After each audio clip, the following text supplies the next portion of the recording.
Welcome to another episode of the Nick and CJ show. I know you might be thinking, what the hell's going on?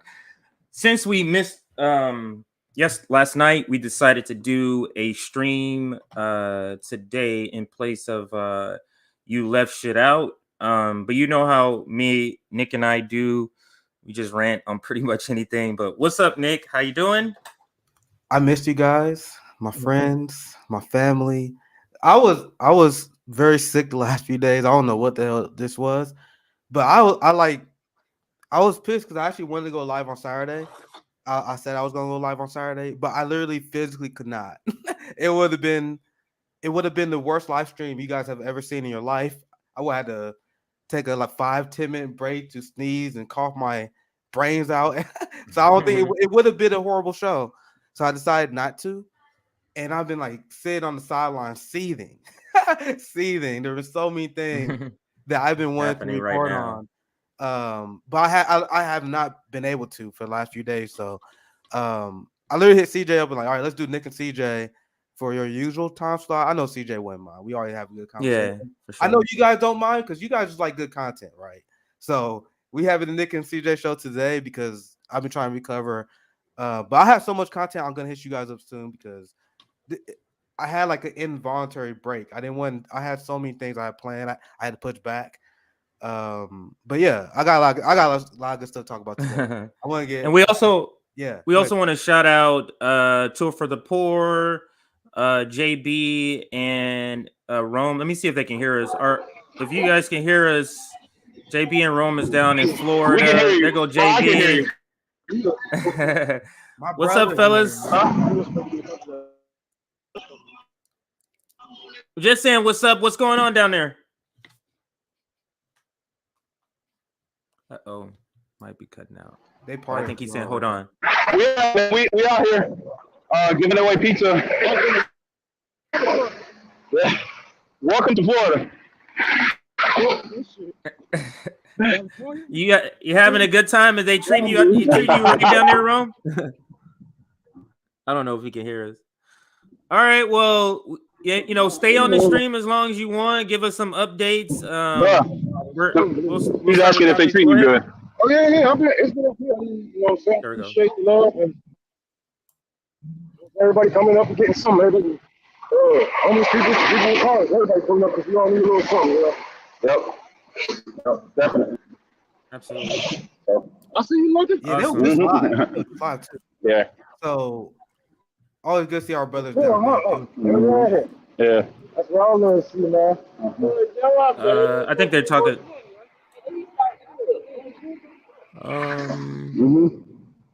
Keep you full and focused, like you ate a bowl of oatmeal. How come I can't? I'm trying to. Oh, there you go. That's muted. All right, you got it muted. All right, so we could continue with the stories. I'm gonna let you start with the first story. I was like, Nick, I was like, hey CJ, let me start, man. Let me start. I got a lot of shit to say. I've been on the bench for a while. And you guys always know we like to warm up. So let's start with this. There was another shooting a few days ago. I wanted to cover it when it happened because you guys know I always gotta get my take into this, right? My take into these kind of stories. So I'm gonna present it this way. There was a shooting a few days ago. Wasn't it in Sacramento? I never look into I never look into the all the details into the story, especially with the amount of shootings we have right now. And I also kind of want you guys to know the leftists, the Marxist response to this is not what you see from liberals, where there's like this massive call for gun control. So FYI, we are a Marxist channel. We are not a liberal channel. We are under no conditions are we disarming the proletariat. So when I talk about these mass shootings, when we cover these mass shootings, it's always completely different than what you see from liberals. Where they immediately call for enhanced authoritarianism. Meanwhile, what leftists would do, what we tend to do, we want to look into these situations. What's causing this sickness in this culture? What's causing this kind of stuff to happen? And now, as someone who never keep his eye off the ball, right? What has been something I've been no one been covering this as much as we have, right?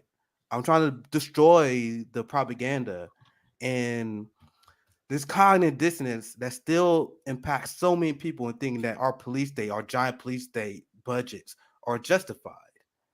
So what conversation you never hear about when you hear about the conversation about mass shooters that you're going to hear on this channel? Where's these damn cops that are so they're supposed to protect and serve us? But there's always these mass shootings. Where the police stop? And by the way, more clown shit, because this is what caught my attention. Here, let me share my screen. Let me make sure I have it up here. This is what caught my screen because as an abolitionist, I have to bring this up. Look at this. Look at this clown shit. This is my first reaction. I don't want to spoil it here.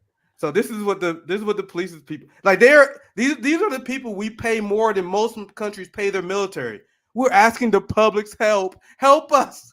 As if we don't pay you guys for this already. Do you guys see how useless these people are? This is my first response when I see these kind of stories. There was a school shooting in Texas where a lot of the police officers on scene fled. There was a lawsuit in Florida where there was a school shooting, and then the police officers in charge fled the scene, and then they were sued by the victims. And then it'll put to the Supreme Court, and that's when the legal precedent was set once again that the cops do not have a legal obligation to protect you. So what I tell you guys, I take any opportunity I can to shift the Overton window in my direction. Now, after seeing these mass shootings, will liberals say, oh, we need ban guns? Well, I am telling you guys, why are we spending so much on the police and they can't stop these mass shootings? You guys say they're here to protect and prevent crime, right? Where are they? Now, what's even hilarious, and this is, I want to pass it to CJ, and then we can read some chats as well, because this is another point I'm getting to this, and then we're going to continue on with the story. So this is a great point by this person, David. I'm going to give him a shout out. They're a criminal defense attorney, social activist. I'm going to give him a shout out because this is a great point. Violence is high and rising in Sacramento, home to the tough on crime, DA. I assume that's his last name, just Schubert, him or there.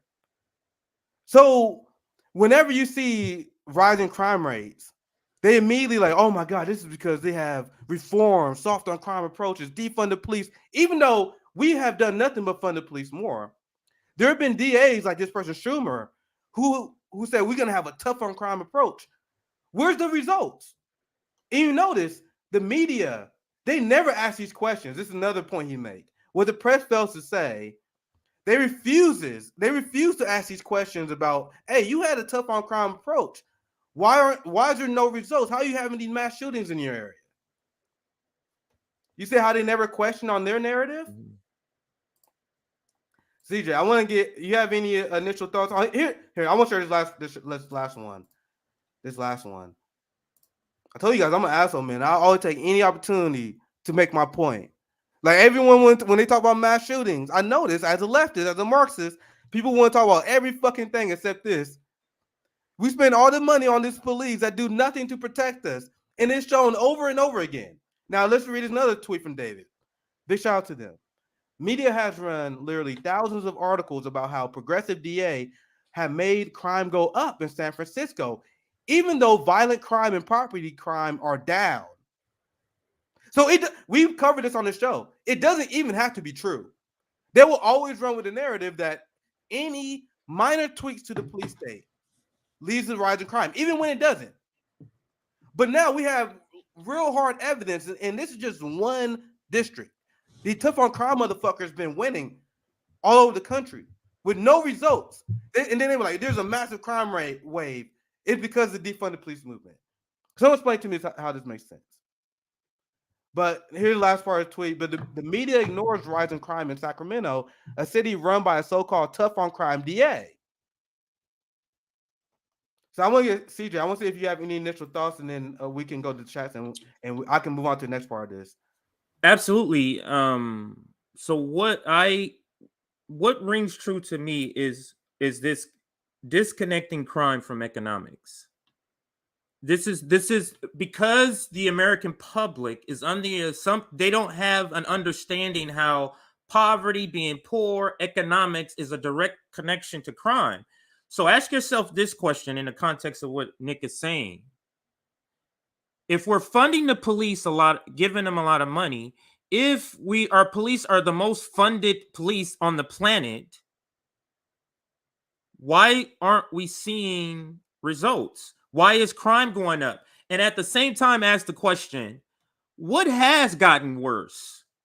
Economics for everybody has gotten worse, right? So economics keeps getting worse, which is the crime rate. It's a direct symptom of crime, or crime is a direct symptom of economics, right?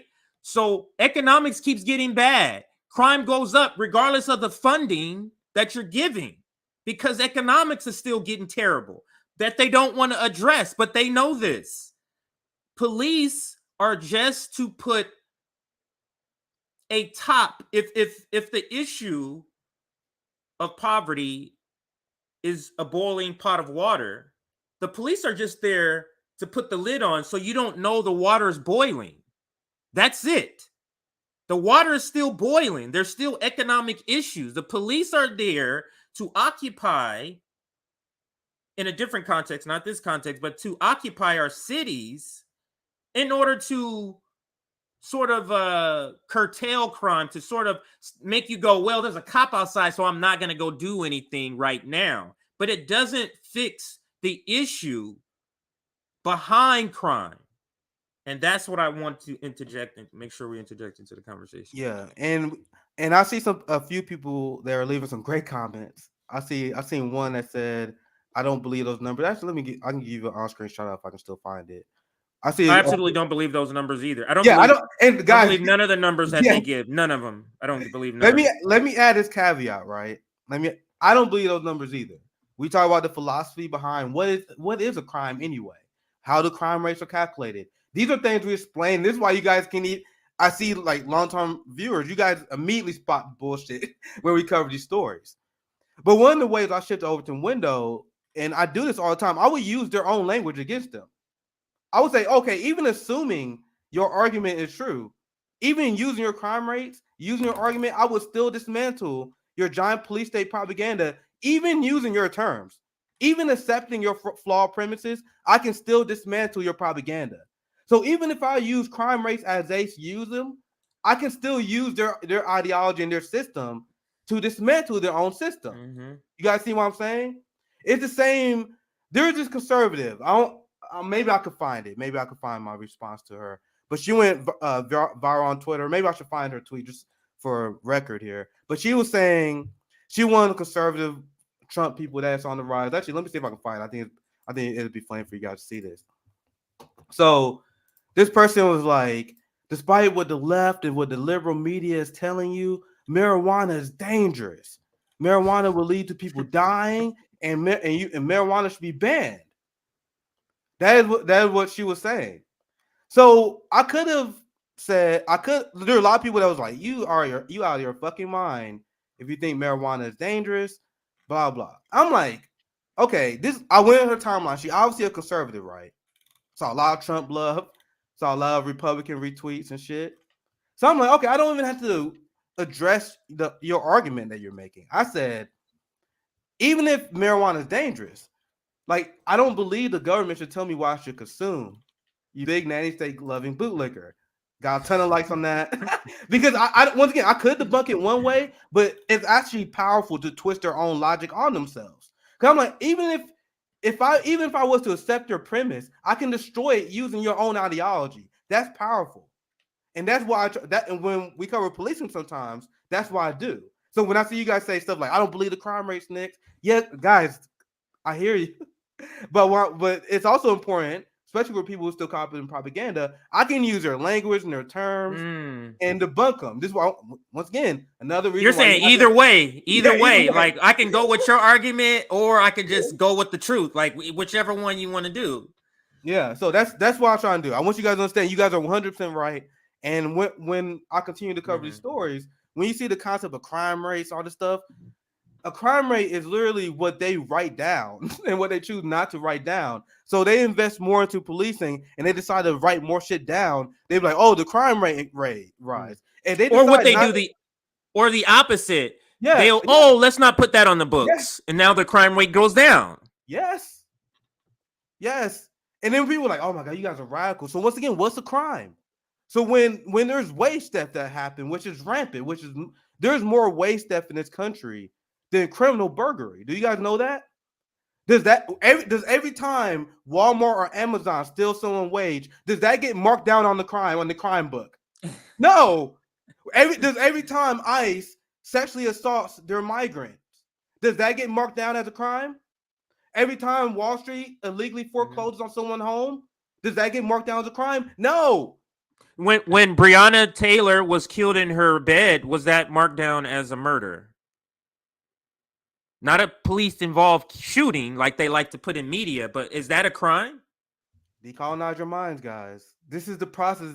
When they say crime, we're like, what the fuck? What does that mean? What are you talking about? Because to me, a mother that's shoplifting baby formula, you guys know baby formula, the most shoplifted item, one of the most shoplifted items. Let me add that. I don't think that's a crime. Like, if you ask me, I really fucking don't think that is. Right. I don't think. Now think about that. I love this example. Now let's delve into this because this is really about changing your thinking. This is about updating your thinking from being colonized. The people who want to control you told you these are the crimes, which, by the way, never applies to them, right? Never applies to them. So they're saying capitalists, keep that in mind too, meaning people who put money over lives, are saying a mother who goes to a place that has formula that can keep her baby alive and nourished, that's a crime if she takes it and not gives anybody any money. But they can go ahead and steal our money and give and fund the military industrial complex and bomb people all over the world, killing people all the time. And we have nothing to say about that. So to me, what I'm trying to get at is that we have to stop going with their framing. If we go with their framing, they win all the time. Back to you, Nick. Now, do you guys see the difference between, like, when you watch this channel, you guys really will see a difference between a fucking liberal and a leftist. Because a liberal was do what Anna Kasparian did. You see how Anna Kasparian fell for liberal talking points on what's crime and what's not. When she called for more policing, the damn homeless. That's the difference. Liberals, they accept because they actually value Western values. They are Western chauvinists. Vosh, these people we talk about all the time, they are Western chauvinists. They wholeheartedly accept the framing of our societies. A revolutionary blackout, truly revolutionary discipline Marxists, we're not going to accept what they tell us at face value. So that's the important point I want to make on that. Now I want to move to this part of the story here, right? Because now we're talking about revolutionary discipline, what people know and what they don't know. We all know that police don't protect you. Anyone who says so is deeply unserious. And whenever you talk about defunded police abolition, people always say, "Oh, what about mass shooters? What about them?" I pulled up and I reported on that story many times. And I shared it with you not too long ago. The legal precedent was set because of a school shooting where police fled the scene, right? So we advocate for community defense. This is why, once again, under no means do we disarm ourselves, right? But I want to show you guys how our police state is so rapacious and so expansive. It literally deleted the entire point of a Second Amendment. And I've been asking conservatives, because conservatives, they're only used to arguing with shit libs on this. Oh, shit libs the one ban their take people's guns. That's easy for them to defeat. I love running to the right wingers who think they can outflank me on this issue. Well, I'm like, sir, we don't even have a de facto Second Amendment. Walk me through this. Walk me through this whole Second Amendment, sir. They said, well, if you want to oppose government tyranny, we have the right to bear arms against a tyrannical government. Sir, we have had a tyrannical government for hundreds of years. At what point could any person legally armed up against our government and people are like, oh, well, this is legal? This Second Amendment, as you guys define it, has never existed. And then this is the fantasy that conservatives will put in their heads, right? So conservatives will say stuff like, well, We had these mass shootings instead of disarming people. All you need is a good guy with a gun. You need a good guy with a gun. If you had a good guy with a gun, the good guy with a gun would take out the person on the scene. This is what the conservatives say to liberals all the time, and liberals they had no response. That does not happen in this country. And when it does, you want to know who's there to rob the Second Amendment rights of the hero with a gun? So there's so many stories like these. I posted a few on Twitter. So a hero bystander took down a gunman who killed a cop. Then an officer shot him by mistake. There's so many stories like this, guys, where some guy, he's literally playing the conservative hero fantasy, right? We all want to be there. I'm a martial artist. I would love to be the guy who takes out the bad guy, right? And then every time it happens, because we do not have a Second Amendment, cops shoot them. Why do cops shoot people despite even if they are the good guy with the gun? Because in this country, it is presumed if you have a gun, that gives police probable cause to shoot you. You guys understand? Right. So you have to back that up, Nick, because the concept may be going over. So it's like you're trying to explain how is it that you have a second? How is it that you're saying we have a Second Amendment right if the simple possession of a gun is provocation for a cop to shoot you? Yep. This is a right for me to have this. So how does this give you right to shoot me? Because I have a right to hold this. And conservatives, CJ, look at every single police violence case that has happened. They will say, well, he had a gun. This is how they justify Breonna Taylor being killed. Oh, his boyfriend had a gun. What? What the fuck? That for one, what did that do with anything? There'd be people that pulled over, they get killed by the cops, and then conservatives were, well, he had a gun. It's the Second Amendment. We have the right to bear arms, or do we not? So if you shoot someone because they have a gun, that's you robbing their Second Amendment right. Conservatives didn't ever think about it this way. Now let's dive into this story, and I hope this makes my point even more. So this is the other one. I pulled up the real story because it's hard to read on Twitter. So police shoot hero after he disarms gunman, mistaken for suspect. Why? Because police assume you do not have a right to own a gun. Do you guys see how the police state has gotten so large and so authoritarian? They have long since rolled back our amendments, right? Like the Second and Fourth Amendment. Meanwhile, the people who claim they care about the Constitution, these whack-ass fucking hypocrite conservatives, they love the police state though. You notice that? Nick, you know what changed perception about gun ownership? Oh yeah, we're gonna get into that. The Black Panthers. Hold that thought. Because if you watch like the Beverly Hillbillies, if you watch old TV, cops will show up and they're holding guns in the scene, and the cop is not doing anything. They're not afraid because the cop understands in these old flicks that a citizen has a right to hold a gun with him, with the police officer there. This only changed recently in the 80s or the 70s, and it sounds like Nick is going to get to that. Go ahead, Nick. Damn, that's such a good point too, because that's you guys know what happened. At this point, no point hiding. You guys know what happened. Black Panthers started marching armed, and all of a sudden the NRA and all the right wing conservatives, they all became gun control enthusiasts, just like that. When black people ever had the Second Amendment? When they ever had this First Amendment? I keep asking people this. Never get a response. Liberals, they hate having the gun conversation with conservatives. Guys, I live in Missouri. I live in Kansas. I love this shit. Whenever conservatives start bringing guns up to me, I'm like, especially ever since I start reading more Marxist theory, I'm like, you guys don't want to have this conversation. And honestly, guys, well, I'm talking a little bit shit here, but there are a lot of good faith people that if you make good points with them, they will acknowledge, oh, damn. I don't like liberals, man, but I fuck with your politics. There's a lot of rednecks. I talk to them about this stuff. They're like, hey, man, you're kind of right about this stuff. This is why they're scared of workers talking to each other. This is why I advocate talking to your neighbors. Anyway, that's a longer story. I don't want to get too sidetracked. I want to read this part of the story to illustrate our point even more. Because I want you guys to see how ridiculous this shit is. So this was literally this was article was written March 31st, 2022. So this was pretty recent.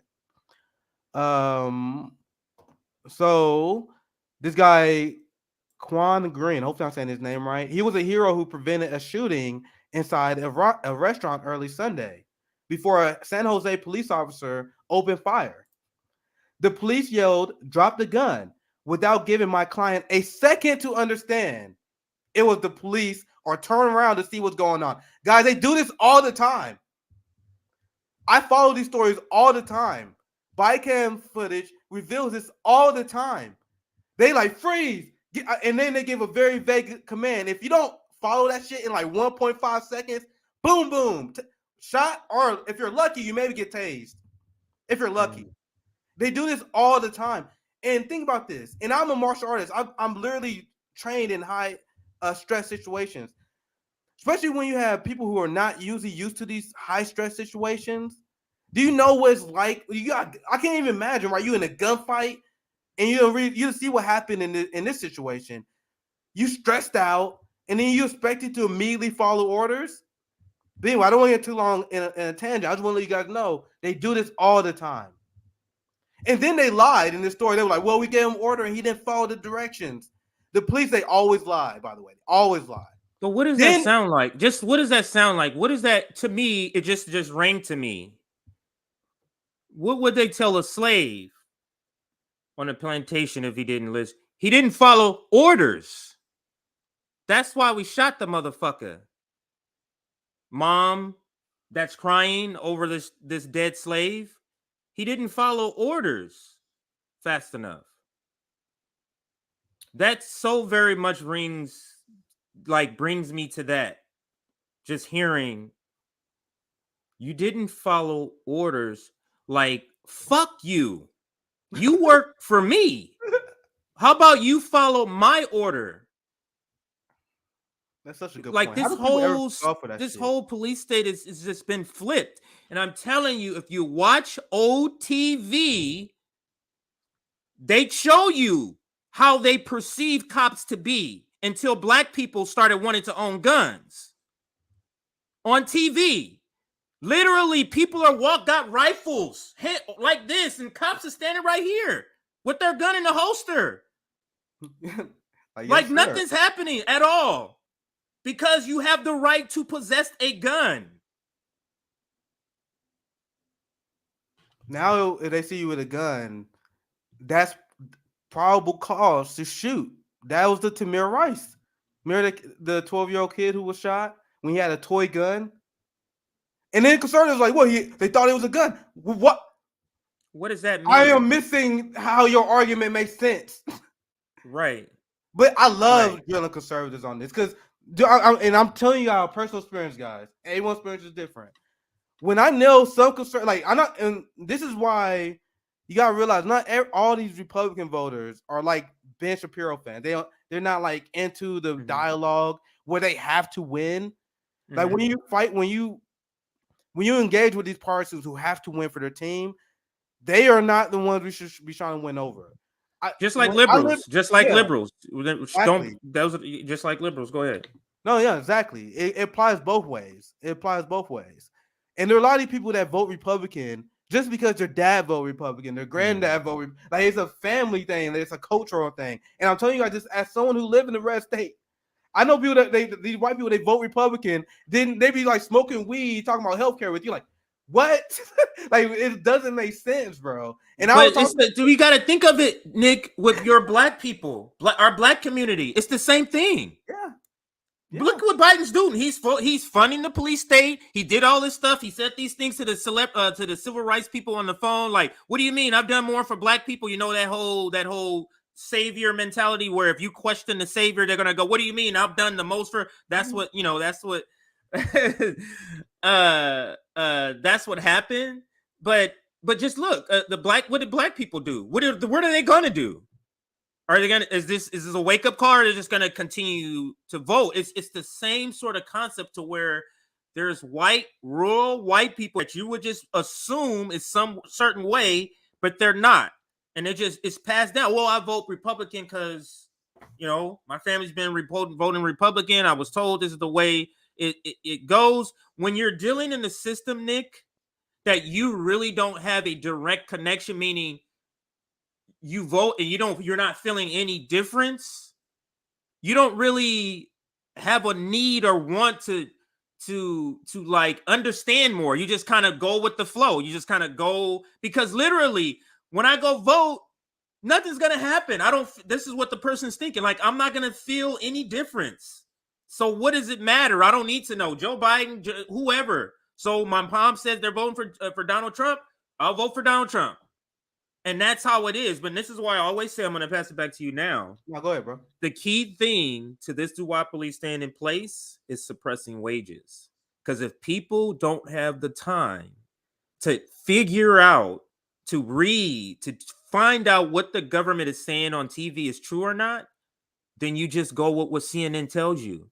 If you got 10 minutes before shifts, you got 2 jobs, Nick, and you got 10 minutes, you flip on the radio, you're going to listen to whatever they say. Oh, Putin did this? Okay, then Putin's bad. I heard it on the radio. They said it on the news because you're rushing to your next job. You get what I'm saying? But back to you, Nick. Yeah, think like this, guys. To make my point earlier that not every Republican is like these Ben Shapiro types, and the neo-progressives, the boutique left, they will love for you to believe that. So Ben Shapiro has like a giant audience, right? Like these people, they're giant audiences, right? They will have like they'll have like maybe a few million subscribers, that kind of stuff. Like there are 70 million people.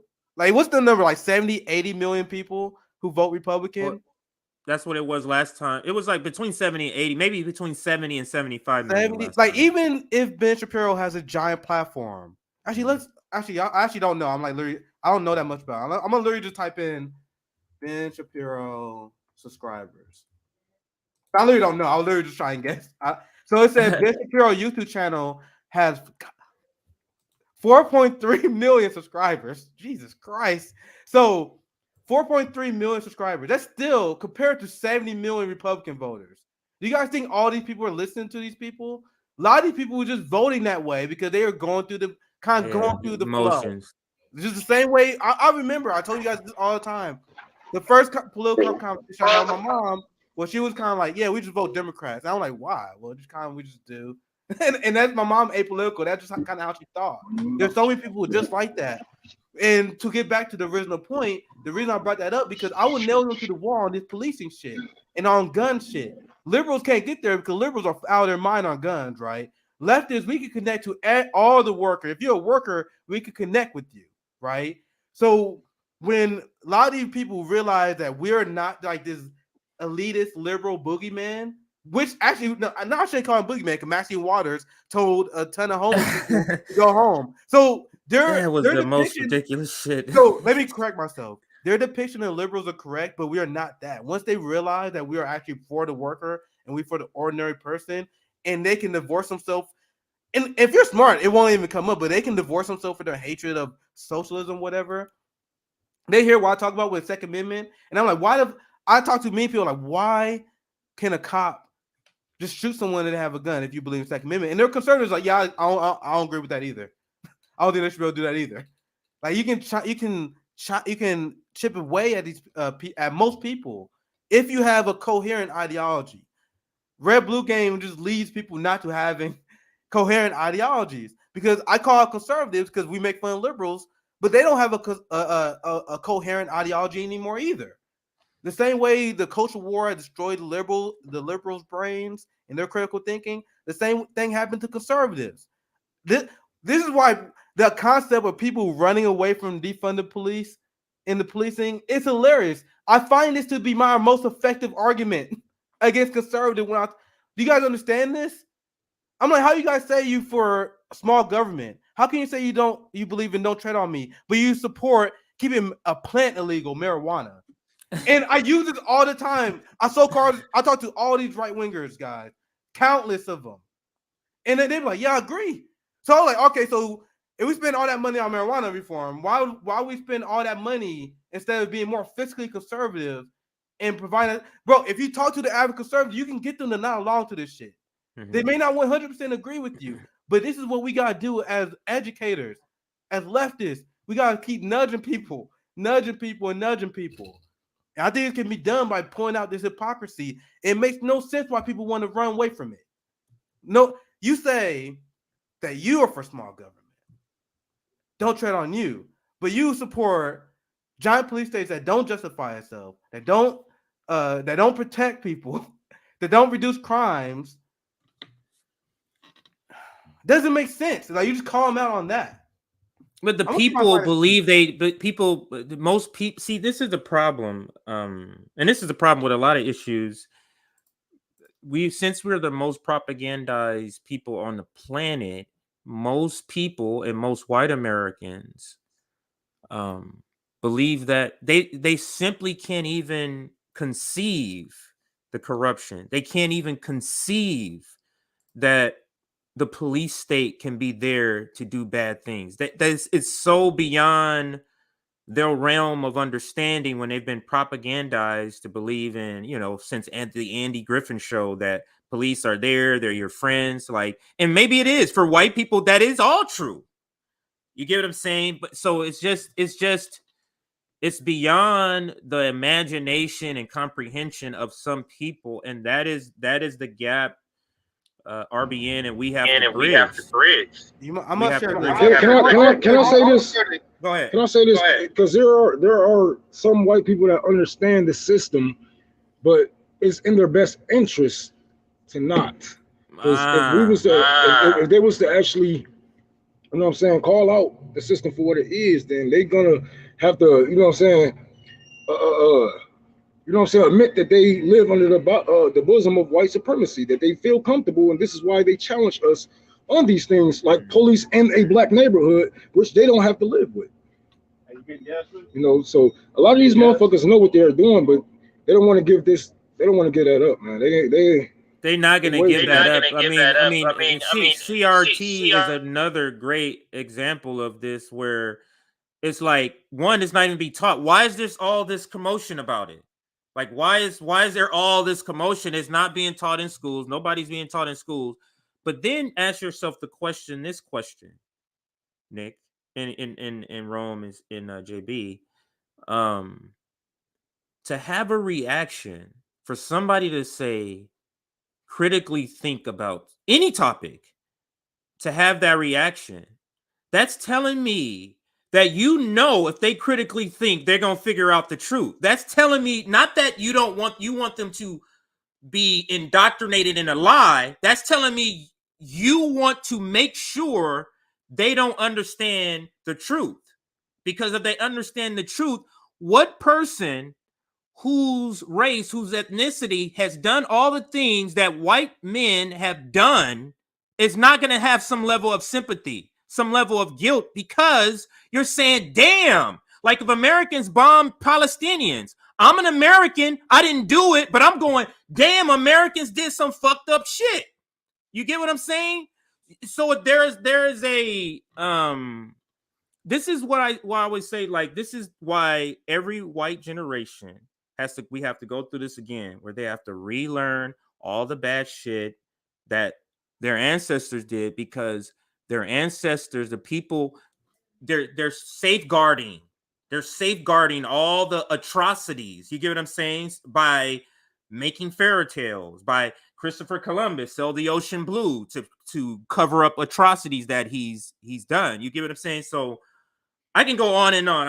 I'll pass it back. Yeah. I want to get to kind of the article as well. That's so weird, Nick. Every time we get started, man, we always go away from it. We always go. I want to share this though, because it's kind of talks about this kind of. They give you guys an example of what I mean, right? And how I love to use concern, and this is what we guys start doing, right? So this person went viral for a few days ago. I want to show you guys how I have a fun time pointing out the conservative hypocrites, right? So this person, Liv Wheeler, got this right-wing show. I looked at her tweet. She was definitely like a Trump bootlicker or whatever. And she was like, marijuana is a dangerous drug. It's anti-science to claim it's chill. It should be absolutely illegal. Come at me for this opinion. And I did. And notice how I come after her and she didn't respond or anything. But anyway, I don't care. You're statistically more likely to come at me violently if you're a marijuana user. So once again, what were we talking Who about? told her that? Who Anyway, told it her is- that? Like how many studies do we have? Like man, it is so many studies that show people beating their wives, beating their children on an alcoholic rage. Now, take those same studies and apply it to marijuana. Shit, apply it to cigarettes. Hell, Like, come on, man. being a cop, bro. If you're a cop, you're gonna beat your wife. And she's talking about marijuana. You bang cop. Sound like a boomer or something. Like, come on, man. Like, we gotta get with the times now. Like, people ain't even like marijuana. Not even the drug out here now. You know, y'all so out of touch. Y'all so out of touch. People smoking meth now. People popping pills now. Weed is not even the drug of the day. Coke isn't even the drug of our generation. Y'all are so far behind and out of touch. And y'all still stuck on marijuana. And whether it's legal or not, we're gonna smoke it. It's gonna be in our neighborhood, and you know what? I'd rather for it to be illegal anyway. That way, I can make some money off that motherfucker and get these white people with these dispensaries out my neighborhood. So go ahead. Why do you care? Why do you care about somebody smoking weed, but you don't care about nobody in Palestine? That's the kind of shit I fucking hate. Like you spending time or somebody's video. Yo, JB and Ron, mute your mic. Yeah. You spending time on like marijuana. What I'm basically getting at is like the selection of issues you decide to address to me shows your level of engagement, meaning your level of engagement in a revolution. So you want to come at somebody about marijuana, really? Like, she's talking about don't stay gay too. Look at this culture war. Right, that's what I'm saying. Like this, you're not talking. These are all surface level kind of issues. These aren't real issues. That just tells me, Nick, she doesn't have any real issues in her life. If you're able to retweet Marjorie Taylor Greene all the time, if you're able to, retweet the Lincoln Project, if you're into this kind of stuff, that tells me you don't have a lot of issues going on, George. Look at this, CJ. Sorry, look at this. Look at her top issues. We talked about why we have problems with Ketanji Brown, but look at her problems with her.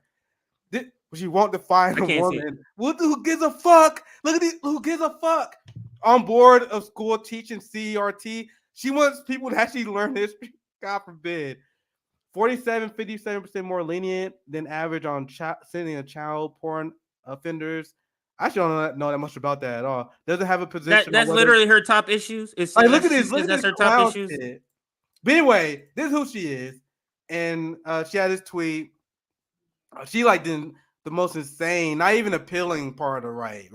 Like at least like there's some people that are on the right, like I'm down for legalizing marijuana. Like who is like she got look way bigger than us, right? Who are these fucking losers listening to this person? So you want to know how easy it is to dismantle this? You like come at me, bro, at this opinion. I'm like, okay, I will. This is why the point I was making earlier. And I'm like, I don't even have to argue the merits of your ridiculous claim. Even if marijuana is as dangerous as you claim, the government has no right to tell us what you can consume. And I love flipping this shit because they say that we socialists are big government names, say bootlickers, but no, it's them. Everything they put on socialism, everything they put on us, it's on them. Republicans and conservatives are the main ones who should be against drugs being illegal. I mean, the concept of conservatism, the concept of small government, you should be the number one who's for defund the police, who's for these types of things that are intellectually consistent with what you say you believe in. But she know white supremacy.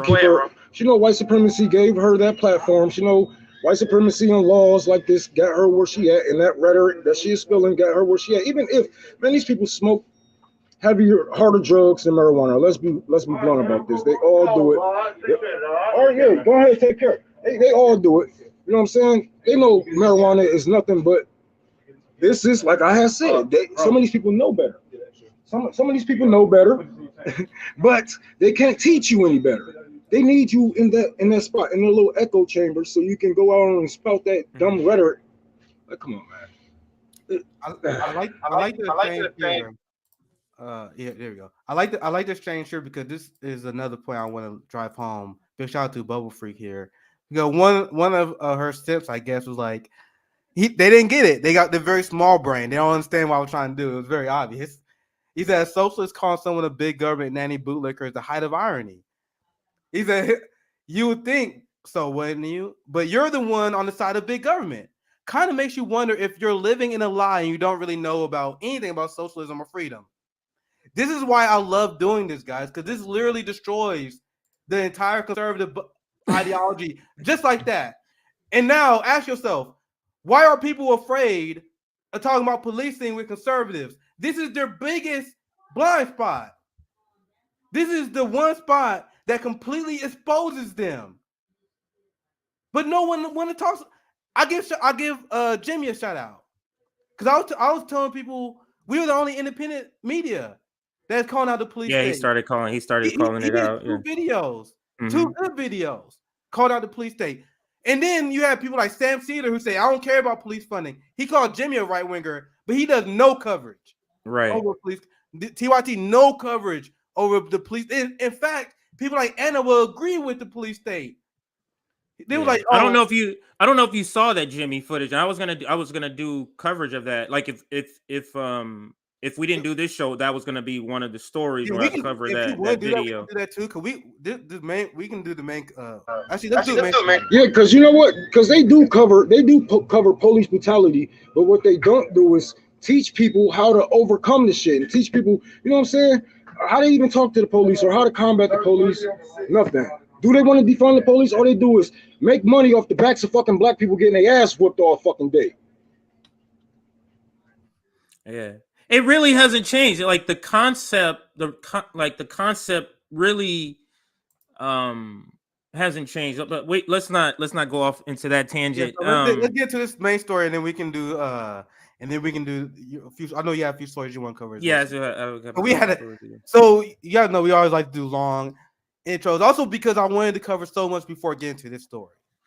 Because the reason why we hit the police state so hard on the channel, like almost every time I go live, I got at least one story, one ando talking about police state, because I acknowledge how terrified and how unprecedented this moment we are in right now. I want you guys to understand this. Despite all the claims that the defund the police movement is dead, the massive propaganda that we see against the police state, and I'm gonna show you guys an example of another one if we have time. I think we got time, may have time for that one. Of some more propaganda. This propaganda would not exist if there wasn't a threat to their form of policing as we know it. They see those studies or those polls that are done accurately where they ask people, do we think we should shift police funding to healthcare and housing? They see this shift in attitude of policing and they're panicking. So over the course of this, they have ran nonstop propaganda, and I am confident in saying this. I have been the number one propaganda watcher in independent news probably the last year. I watch this. I look for a new propaganda story almost every day, and I'm telling you guys, almost every single day. Like if you Google defund the police and you search news stories that are released every day there's almost like a negative hit piece on defund the police. Like they started to slowly slow it down where they get maybe like one every 4 days, but last year. Near the end of the George Floyd protest, right when Biden became president, the propaganda was like I have never seen it before. Every day, they were saying some crazy shit that made no sense. They were saying, "Oh, defund the police movement is causing crime waves. Your neighborhood is becoming more unsafe because of the defund the police movement. Cops are quitting en masse because of the defund the police movement. This is why this is every day, guys. I've been seeing these stories." But once again, shout out to Jimmy. He's been covering this recently as well. No one else has been covering this. Now, so you're saying because they know people are liking the defund the police movement, or at least the concept of what defund the police means. That's why all these hit pieces are coming out, because they're trying to sway perception back. Is that what you're saying, Nick? Yeah, I'm telling you guys, as someone who tracked this, and I explained this before, when defund the police first started in the polls, it started off extremely unpopular because they would ask people, "Do you support the defund the police movement?" Those numbers spiked in support of it, mostly because people started realizing what the conversation was really about, which shows that defund the police is actually a good slogan, right? You have people like, well, the slogan confuses people. No, the slogan drives conversation. So there was initial confusion when the movement started, like how it will always be. Remember when Bernie introduced the concept of Medicare for all, and everyone was like, oh my God, does this mean government takeover? What did this mean? There always will be confusion when you have a social movement. It's new. There's nothing new. In fact, what the defund the police movement did, despite that confusion, because we were so specific in what we asked, we were like, no, we want to take money from the police and give it back to the community. Defund the police. So then people realize, like, oh shit. And I'll show you guys the polls. I broke it down many times. I'm waiting for another one to come out. And I'm gonna show you guys, and CJ, we both react to this video privately. They ask all sort of goofy questions now. The question they ask in these polls had nothing to do with what we asked. We want to know if you support taking money from the police and giving it to people for healthcare, housing, education. They asking goofy shit like, will you support a candidate if they support the defund the police movement? That has nothing to do. What? You see how they ask a weird question? They're like, well, most voters say they won't support a candidate if the candidate supports the defund the police. Why are you asking all these roundabout questions? Just ask these motherfuckers, do you agree we should take police funding and put it into other services? When people say this, 55% independents say we should do this. 74% Democrats say we should do this. 1 out of 4 Republicans said we should do this. Do you ever heard that? Nope. I looked at the polls. Let me interject here and just interject a word called recuperation. Okay, and that's the problem with the term defund the police. Why they want to push to change it. So recuperation, I'm gonna use Black Lives Matter, and I learned about this on another channel. So Black Lives Matter, right? So recuperation. This is where I learned why do capitalism destroy radical movements while learning about this. So Black Lives Matter, when it comes out, BLM, it was BLM and it was tied to specific demands, right? Specific demands. We need this, we need this, we need this, we need this. Recuperation is the process of co-opting a movement. So you co-opt BLM. Who took over? The Hillary people, right? Nick took over BLM. You disconnect or strip it of all the substance. So now there's no connection to demands in BLM. And then you spectacularize it, meaning now you see BLM on every liberal's thing. And what does BLM now mean, Nick? All it means is you're for Black Lives Matter. It's not connected to the substance of the movement. Recuperation. You can't do that with defund the police slogan. You cannot do it. There's no recuperation process with defund the police. And that is essentially why they don't want to change it. It can't be co-opted, essentially. I want to get JB wrong.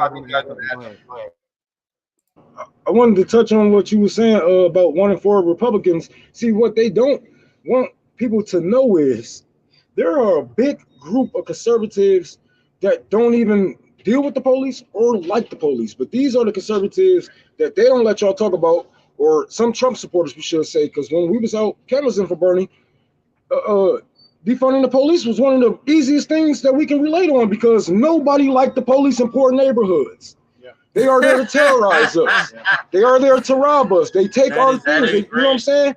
So it is easy for me to go to a conservative neighborhood because they police themselves. Yeah. Overall, they outgun the police and they let it be known. Yeah. We outgun the police, but we don't take those same stance. And sometimes we gotta, you know what I'm saying? Even if they is your enemy, you gotta learn from certain playbooks.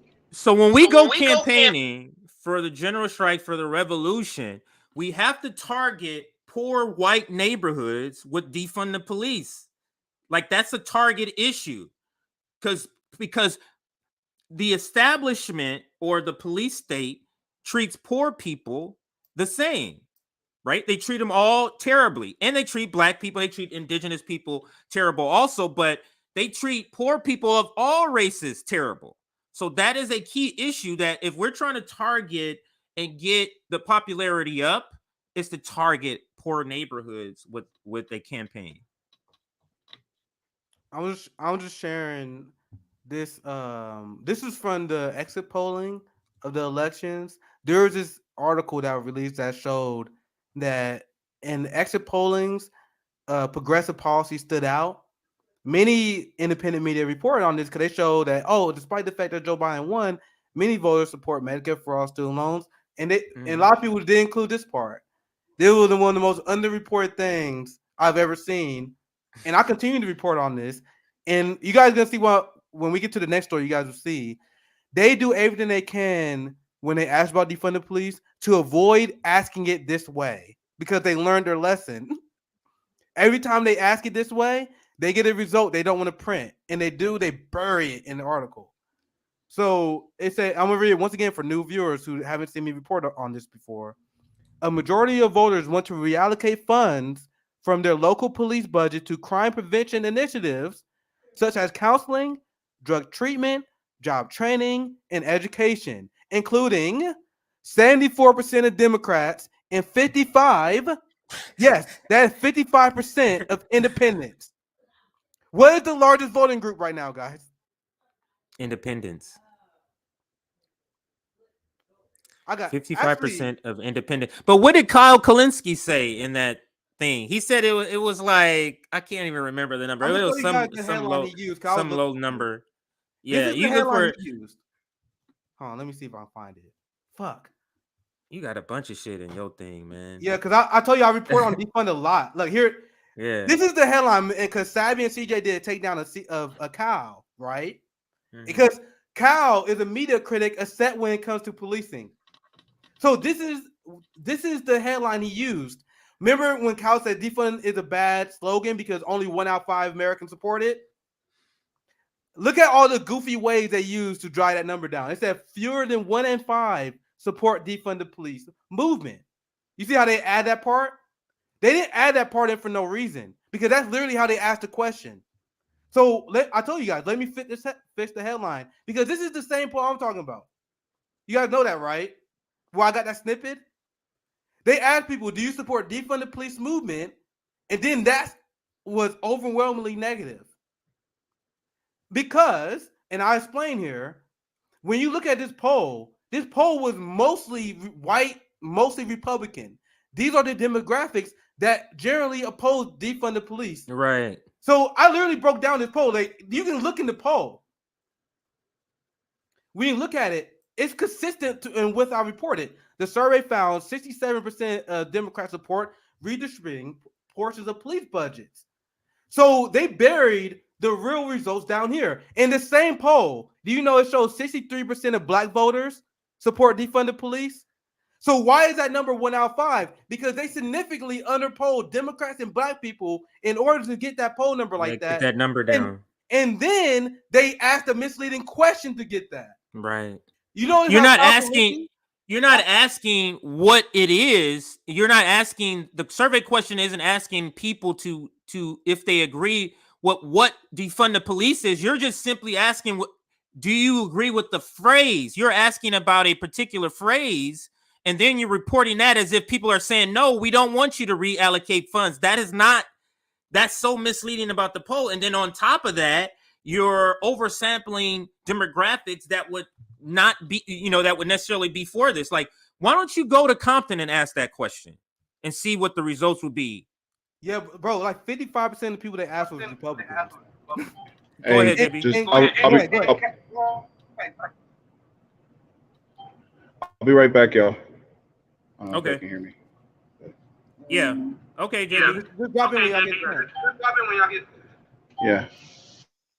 But this is one of the polls that I debunked on my own show a few times, because it was one of the numbers that everyone was throwing out.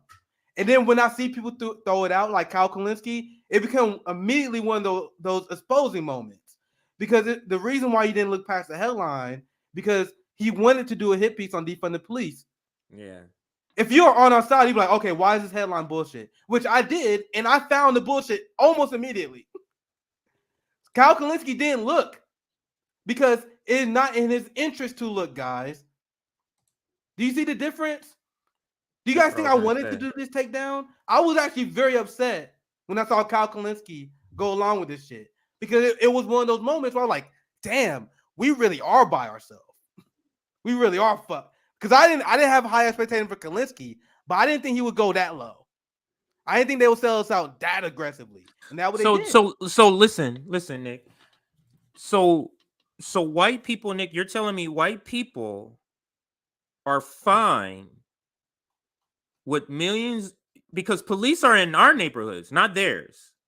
So they're fine with millions of dollars going to our neighborhood for police, but they're not fine with millions of dollars going to our schools. That's what you're telling me? So let's get to the we about 1 hour in. Let's dive into it right now. Let's get enough build up. Hold up. Why the fuck? You took your camera off. Yeah, I've got error message. Let me reload real quick. Okay.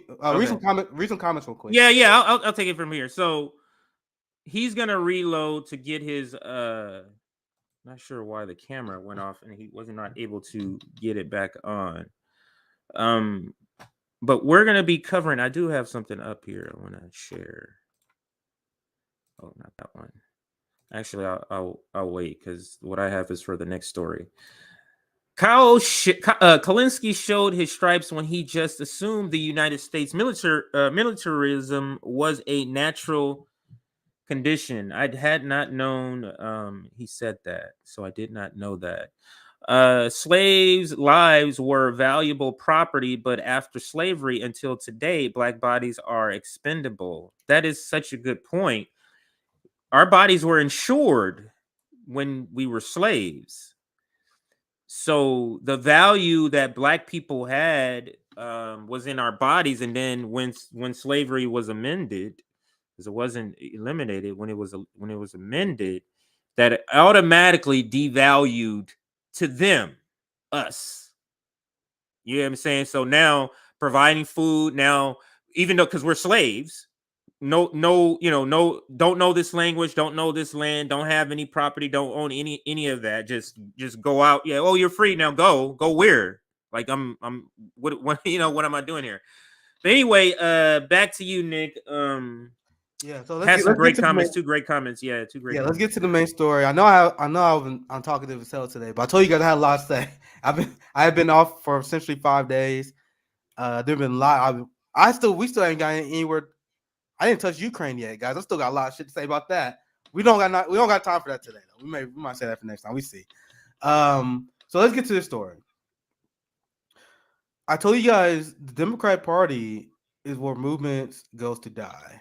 Where movements are killed, and I was one of the people that was raising the flag when I saw people who marched for George Floyd, when I saw Black Lives Matter fall in line for the Democratic Party and Joe Biden, despite knowing their pledge of funding the police state more and escalating the police state like they have. And now I'm gonna show you guys this headline because we already prefaced this a lot, so I'm just dive right into it. This is why our channel must exist. So I called out all the weakness. Like I called out Kyle Kalinske. I called out the boutique left on the weakness on policing. Do you guys think that has no consequences? When I cover propaganda on this show, we don't have a large platform by any means. When you guys see the propaganda that constantly goes unchallenged all the fucking time, you guys think that has no consequences? Our movement and black people was sold out by progressives again.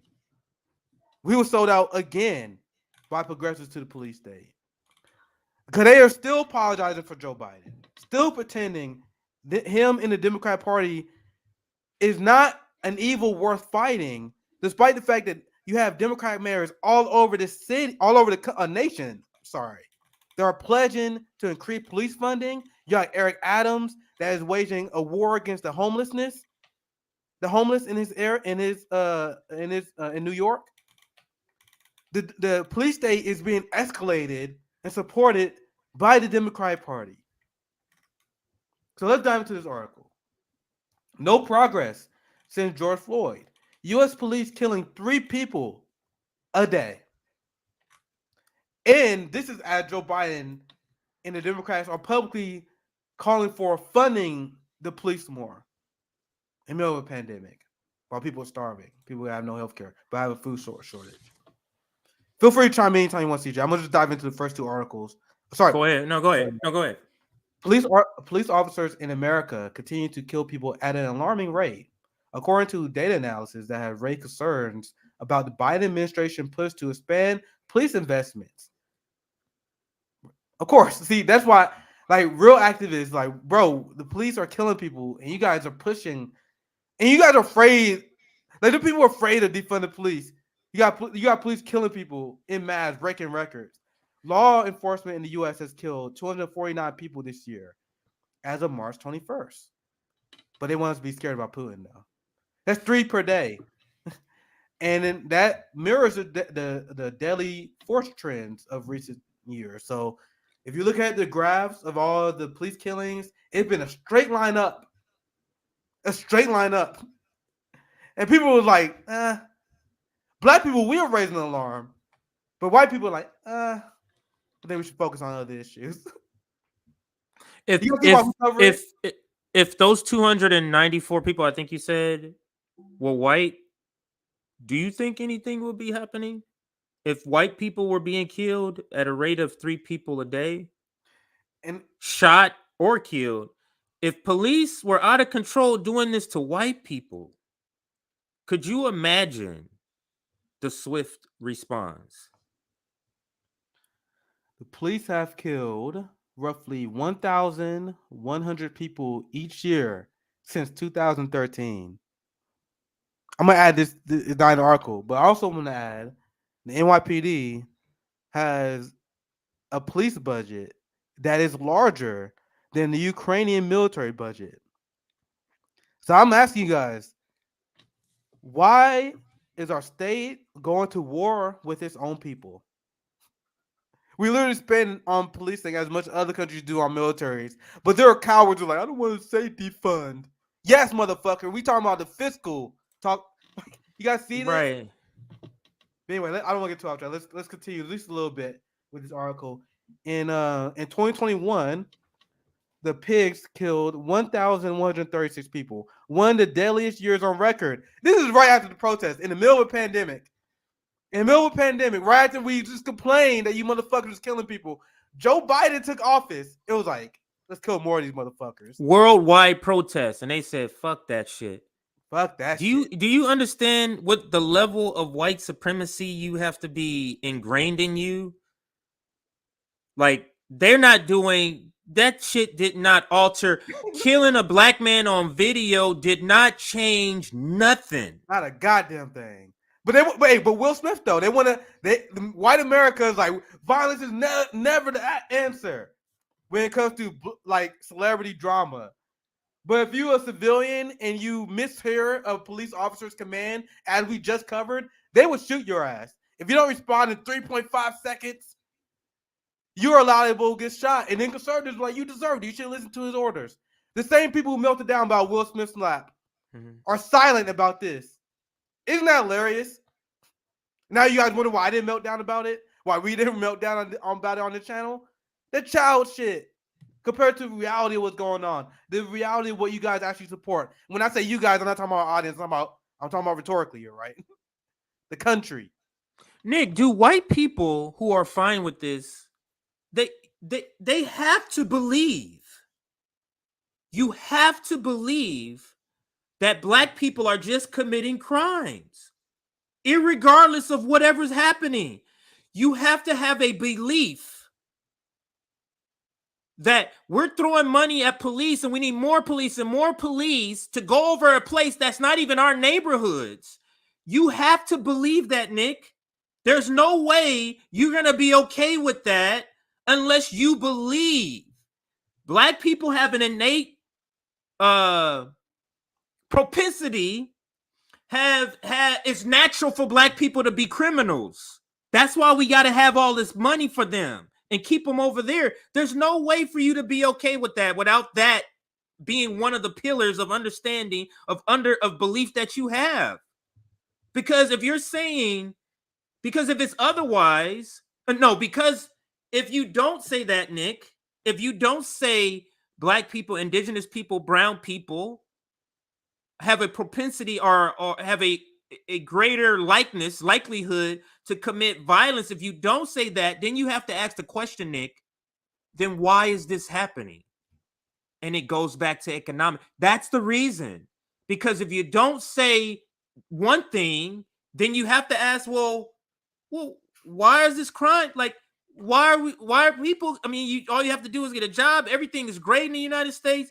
Why are people committing crimes? Why is it never addressing that, Nick? Why does the United States, did the police state never address why are people committing crimes? And let's fix that. Because if you fix that, you have less prison beds to sell. You make less for the prison industrial complex. If you reduce crime, you have a hard time justifying your budget. Guys, capitalism is a sham that literally has to invent. Yeah, you have to invent a prison industrial complex under capitalism. You have to. Capitalism never existed without slavery. You can't have capitalism without our insane conquest military, right? So this is the only way capitalism can survive and sustain itself. You got to have a prison slave labor that you can exploit. You got to have prison beds you can sell. And then the capitalists, they will openly admit this too. You know that's the funny thing? When you nail them against the wall on military spending, when you talk to like, why do we spend so much on military? Why do we spend so much on the police? If you nail them to the point where they can't justify no more, they will literally say, well, it employs a lot of people. So you guys got a violent, inefficient jobs program. Let's think about this. Let's have a jobs program that a lot of people can't do. This is the military. We got to put a jobs program that most people can't do. You need to pass a physical exam to do it that a lot of people can't pass now because of the rise of obesity. During AIDS cutoff. This is probably the worst jobs program that you can make. Instead of just having a national jobs program that everyone can get, that you can aim and in specific parts of our economy that we need to have fixed. You guys, me and the conservatives are like, let's have a job program that essentially means we got to continue to blow more shit up, continue to lock more people up. That's what they did. And that's literally how they justify giant police spending and military budgets at the end of the day. It will always be like, well, we can't lose those private sector jobs. Right. Nick, you know how much money Black, brown, and indigenous people generate for the United States? Think of the NFL, think of the NBA, think of the prison industrial complex. You know how much money that we generate for this look how many without Black bodies in court systems, brown and Black bodies, indigenous bodies in court systems, why do we need judges? What do we need the DA for? What do we need all this police department over here? We don't need none of this. Like if there was peace all over the world, what would we do with $785 billion that the military industrial complex spends? You get what I'm saying? Like, oh, we would have to improve everybody's lives. There's literally no reason, reason for this money to go to. Why do you think China look like the fucking Jetsons right now? like if you look at China, their infrastructure, like compared to us, it's a joke because instead of spending all their money conquering the fucking world by building military bases, they're like, we're gonna build shit. Now they literally live like if you guys don't believe me, look at their infrastructure. Look at their they got a thing they call high-speed rail. When someone explained to me what the fuck a high-speed rail was, I was like, what? Like, because I'm thinking I'm a Midwestern boy from America, guys, right? So we don't even have public transportation here. Like we had like one bus that most people can't even use. Like the public transportation here is so bad. Someone explained to me what a high-speed rail is, and I was like, what? You just jump on this shit and you just go super fast to somewhere else. It's literally like some Jetson ass shit. But this is like what it's like over there. Cream was like, you can't. Cream, you guys know friend show Dr. Cream. Yeah. He's like, you can't pay me to live in America. He's like, what the fuck? You guys live? It's like a complete joke of underdeveloped society where you had, and we covered this a long time ago. And I'm gonna make this last point when we get back to the story. You had a UN inspector that did an inspection of the infrastructure of many southern states, and they found, and I'm using only their term just so you guys know what they were saying. We don't like it here, right? But it was like a lot of people that live in the South, their living conditions are worse than third world countries. Once again, we know why that term is bullshit, but you guys know what they're saying, right? They essentially, and I've been down there in the South. They don't have, a lot of them don't have clean water. A lot of them don't have internet. Like a lot of these people are living like in like caveman time. Like it's like 100 years behind. Meanwhile, China, I talked to Dr. Cream Potential off camera. He telling me like how the shit they do, the shit that goes on in China. I can't repeat a lot of stuff I heard. It's two different things because one country built, another country starved their empire by building 800 military bases all across the world. Got involved in every single fucking election known to man in the last 60 years. So we hurt by that. We are hurt by that. And that's the point we got to continue to make. But CJ, I want to give you your last thought when we get back on the topic. No, we can get on that topic so we can get back to that other story. It's getting Yeah. Let's we gotta start doing 7-hour streams because we could talk like literally. It doesn't feel like it's a long time, but it doesn't feel like it at all. Go ahead though. Nigga CJ been weekly. Nigga CJ got, I don't know, man. Maybe we might have to start doing multiple shows or streams a week because this is not enough. So all right, let's quickly get through the. I want to give CJ the opportunity to share some stories too. Yeah. So let's quickly go through this. I think you guys get the point now, right? So no progress since George Floyd protest. Police killing 3 people per day. We kind of already get a dive into a little bit of the article. You want to see what Samuel said? I'll read this part.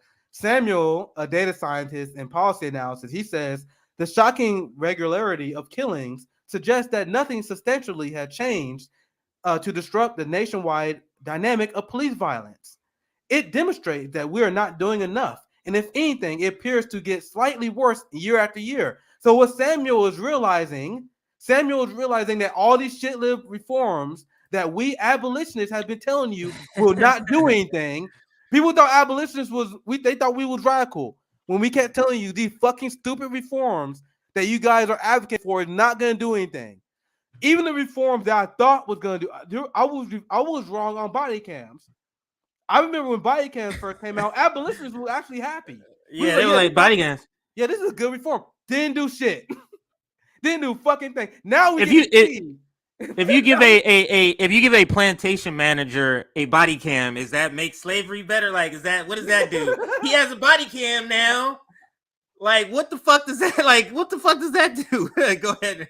All right, so I'm done with my story. I'm gonna give CJ opportunity. I'm gonna give you opportunity. I think that's a good way to wrap it. Well, just to the final point to make, and the thing is, Nick, we're probably gonna cover this again on one of our shows again. No, I did cover another angle. I cut myself. Yeah, we're probably gonna cover this because it is an important issue, and considering that we're the only channel, if not, maybe let's just give it the benefit of the doubt that there's at least 1 or 2 other channels that's covering it from this angle. But it's very important that we cover this. Like Jimmy did 2 good videos on policing. And I'm hoping he got that. I'm hoping he got that take from watching us. I'm hoping he's been watching us and hearing what we're saying about the police state. Because if he starts to give that a microphone, he has 1 million subscribers. That will be awesome to hear what we saying about the police state and to hear him saying that too. That would be a great. But the next story is a Abby Martin story I wanted to cover. But Nick, did you have anything else on this? Any of the final comments before I put this up here? I appreciate CJ just kind of be hosting here with me. I told you I got a lot to say. I was gone for 5 days, guys. Yeah. And the whole if you want to stay on after I'm off, if you want to stay on and come back to that, you welcome to, unless you got something else going on. I'm actually gonna pace myself. I'll probably do another live stream tomorrow. So me and Zoya got some few things planned. Maybe here soon. Okay. So All right. I got a few things I want to cover, but I want to give you opportunities to cover some more. This won't be long. This won't be long, but I Yeah. thought that it is an important story, and that's the Abby Martin, because it affects us. It affects us. So what was it? 2 years ago, year and a half ago, Trump got taken off, and I put up a tweet. I wish I had this tweet prepared, and I said something to the effect that leftists cheering this on, like, you don't understand, this shit is gonna come back to us and bite us in the ass. And what has happened since the Joe Biden administration has been in office? It has come back to bite us in the ass with all of this misinformation. And I said this a long time ago, Nick. Fake news and misinformation is the same thing. Fake news is Donald Trump's version of the same thing. Stopping dissent. Talking against dissent. Misinformation is the same thing. And what they like to do is they'll use an egregious example. So you'll go, yeah, that is misinformation. And then that's not how they apply it. But so let's get into this conversation. We're only going to cover maybe 5 minutes of this interview because it's a good interview. I suggest you go over to Bad Faith Podcast and watch it. Yeah, I didn't see this yet, so this is gonna be good. It's a really good interview. The more I watch of Abby, the more I like her. I'm not gonna say love, but the more I like her. But let's listen. The first 5 minutes, we're gonna start and stop. If you hear something, Nick, you want to comment on, just tell me to stop and I'll stop it. We are in a global pandemic. Like, we're still in the middle of COVID, right? There's huge swaths not of the according to the Biden administration. Yeah, it's the over. New York Times.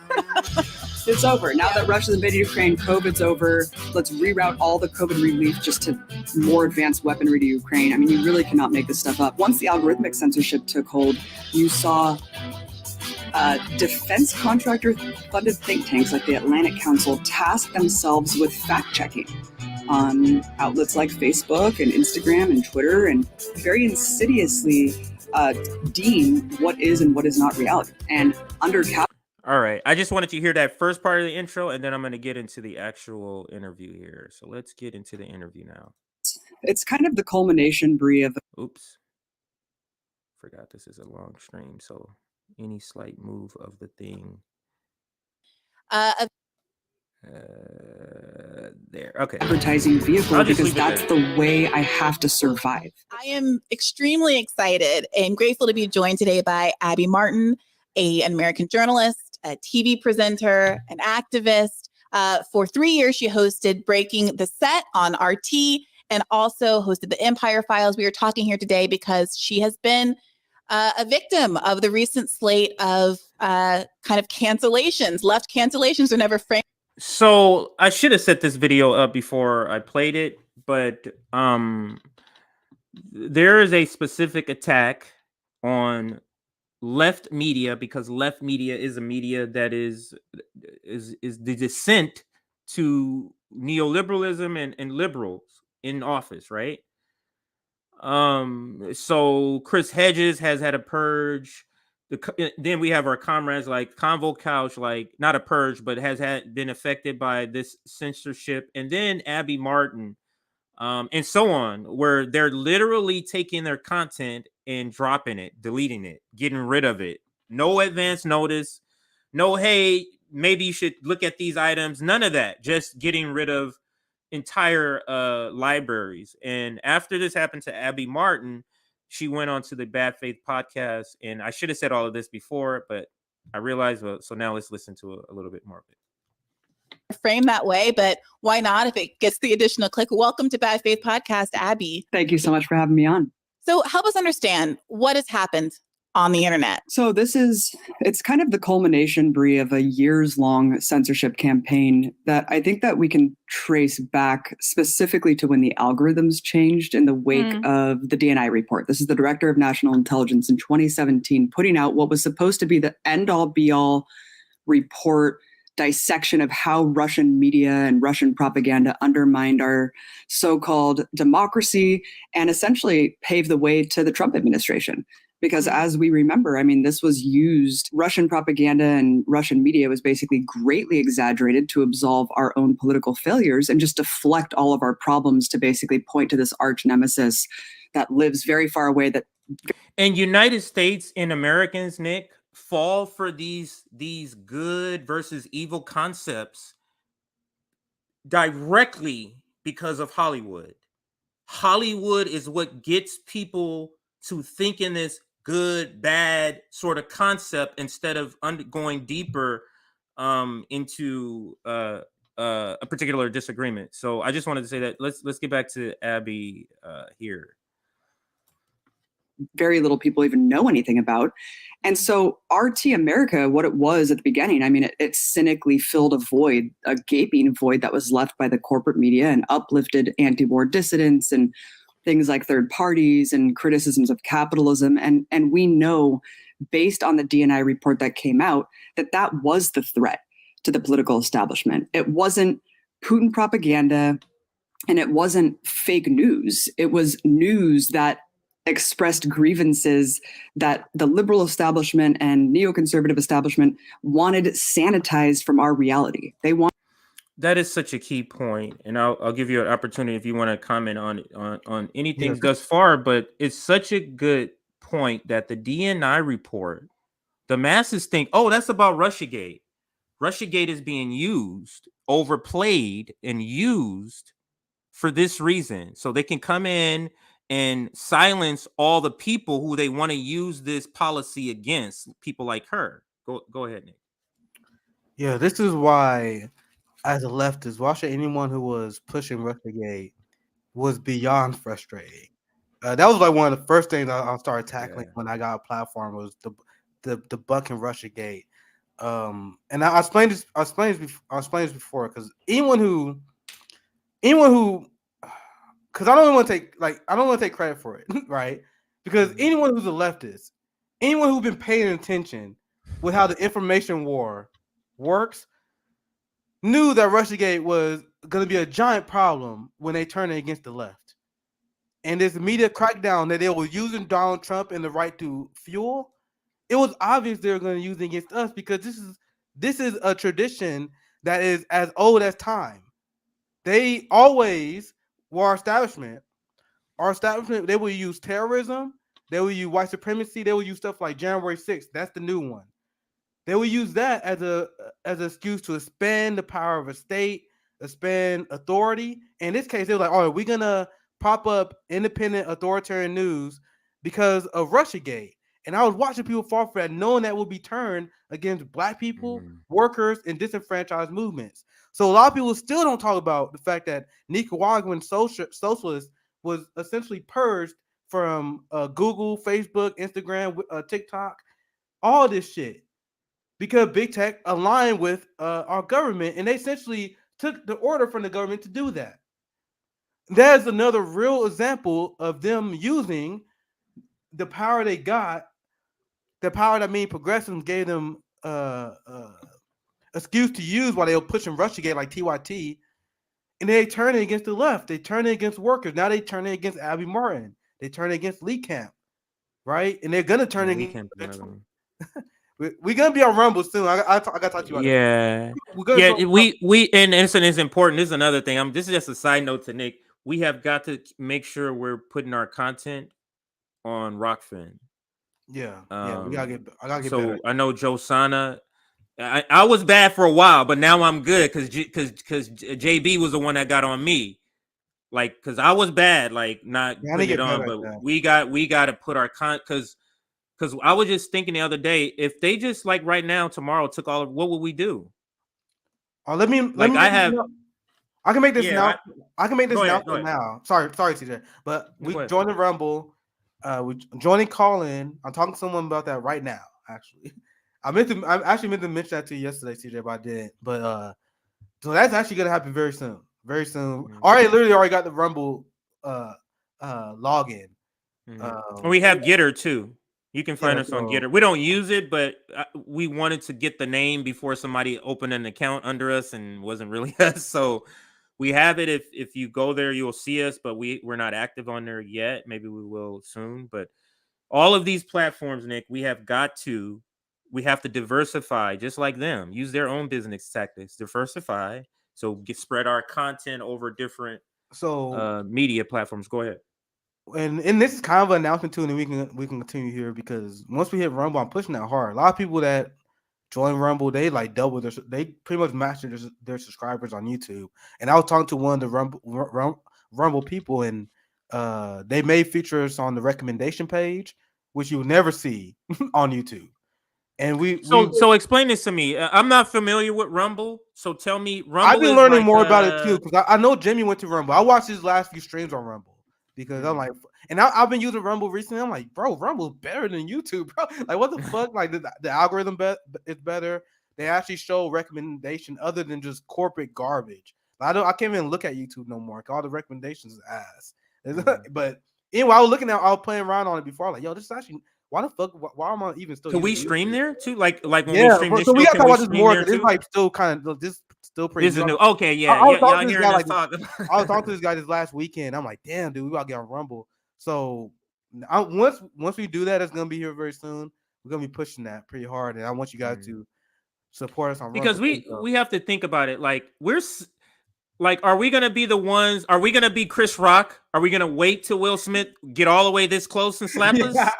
You get what I'm saying? Or are we gonna we see it coming? Are we gonna do something? You get what I'm saying? Or like Will Smith is slapping people next to us, he's slapping our friends. Like it's time for us to make this move to ensure that we are able to provide content. Yeah, so that's also kind of breaking, so I'm sharing with you live here. But anyway, let's continue. Yeah, let's continue. A great conversation. Let's continue more. I love how Abby breaks it down. I'll rewind it just 20 seconds just so we can remember what she was saying here. Neoconservative establishment wanted sanitized from our reality. They wanted to purge those voices.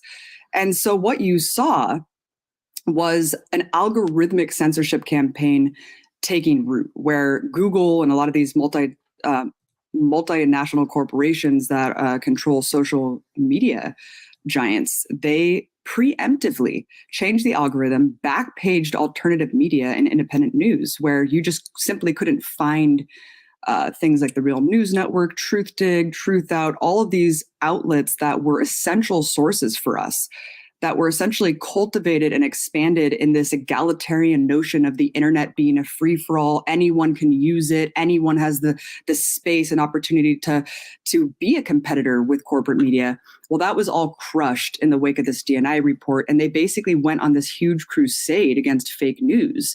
But really what that was just news that wasn't folded into the corporate media apparatus, and they wanted to basically eliminate and purge any sort of. I'm gonna rewind that because I think I heard what I heard, but I want to make sure before I comment. Opportunity to be a competitor with corporate media. Well, that was all crushed in the wake of this DNI report, and they basically went on this huge crusade against fake news.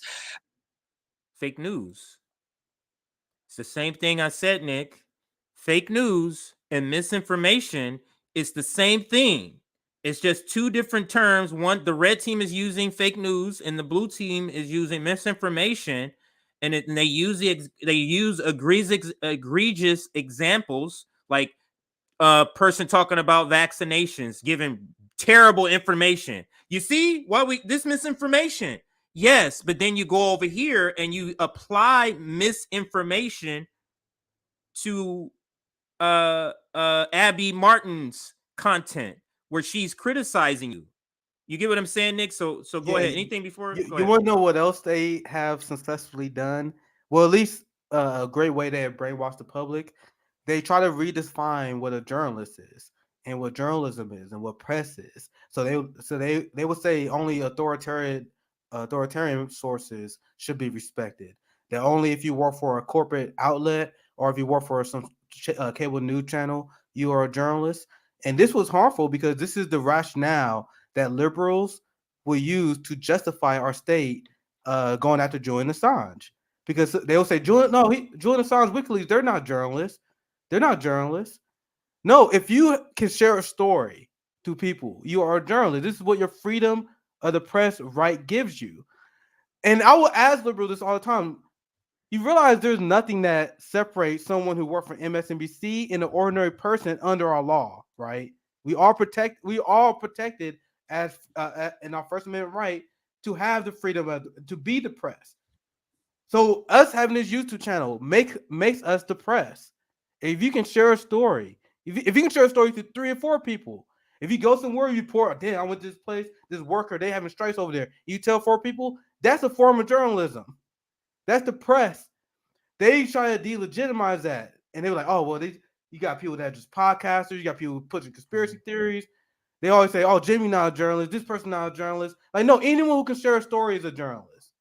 And they would use that to go after Julian Assange. Well, Julian Assange, he can't publish information because he's not a journalist. That has literally never been outlined in the Constitution. The Constitution didn't say we got the freedom of the press, but you have to work for a corporate news outlet. That's not what it says, motherfuckers. That's not what it Those says. didn't exist then. Those didn't exist then. And if this, you're just bringing up another point, as many thousands of points of just how propaganda has changed the definition, has morphed, has conditioned us in a way to just prop up the status quo. Let's listen to another. I think we got 1 minute and 20 seconds left of this. 1 second, or let's listen again. But really what that was just news that wasn't folded into the corporate media apparatus. And they wanted to basically eliminate and purge any sort of news that goes against these foreign policy narratives that are dominant. And so once the algorithmic censorship took hold, you saw defense contractor funded think tanks like the Atlantic Council task themselves with fact checking on outlets like Facebook and Instagram and Twitter, and very insidiously deem what is and what is not reality. So essentially we had our reality curated for us by our tech overlords, and we didn't even know it was happening. And so all of this precipitated so before even getting to us, there was a curating of information. I mean, we already knew this happened, but I think that's basically how she's breaking this down. Like people need to wake up. We saw recently, Bree, which is in the wake of Russia's invasion of Ukraine, these same establishment figures that have been clamoring to finally shut down RT once and for all got their wish. And that's exactly what we saw happen. All of our archives were purged off YouTube, and RT America shuttered its doors, I expect, as a result of sanctions. And RT in Europe was banned outright? Yes, yeah. Yeah. And we know people, comrades, that lost their show. Lee Camp lost his show. And you did a stream with, was it you that did a stream? Yeah, I did stream with Lee like immediately after that. And can you kind of just on the same topic of this Abby Martin? His show was fire. I was on this show. He platform on this show. Like, that's trippy because Abby Martin and Lee Camp was probably the 2 first real anti-imperialist journalists I was following. Like, those the 2 people who got me following Obama's war crimes. So it was trippy to be someone who I used to follow Lee Camp, and then I immediately reached out. He'd been on our show a few times. We're friends. So got a lot of respect for people that are adversarial to our state instead of just being apologists. And that's damn right, because RT, I still couldn't believe they allowed it to be honest. I was shocked they allowed it to exist as long as it did. and that's just me being dead honest with you guys. So when they came after RT, I was like, there, they finally did it. I wasn't surprised. And you see what Abby said? Abby was like, they always wanted to do this. They found their excuse now. And I'm telling you, when I saw RT and what they did, when they had Lee Camp have his show, he had Jesse Ventura. He would go over there and talk, and he talked his shit. Yeah, Caleb Maupin over there as well. Yeah, and this constant anti-imperialist, anti-US killers over there. I never understood how they got away with it. I never understood it. And for years, I'm like, dude, I can't believe they have Chris Hedges. He had his show on there. I'm like, they allowed Chris Hedges, and they not pulling this shit.